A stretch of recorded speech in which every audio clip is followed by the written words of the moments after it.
ఆటోమేటిక్గా feed rotation adjust చేసుకుంటుంది, కిందికి పోగానే మళ్ళీ రొటేషన్ ఆఫ్ చేసుకుంటుంది, ఎయిర్ ఆఫ్ చేసుకుంటుంది, చేసుకొని మళ్ళీ పైన పోయి నిలబడుతుంది, రాడ్ పీక్కుంటుంది, రాడ్ ఎక్కించుకుంటుంది, అన్నీ అనేది చేసుకుంటుంది.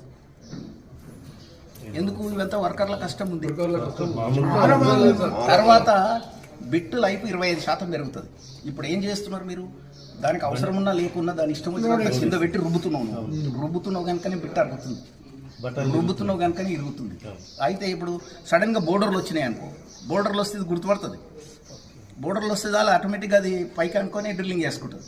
నువ్వు ఇంకా ఈడు మనిషి అక్కర్లేదు దానికి. సో ఇవన్నీ అయిపోతున్నాయి ఈ నెలల.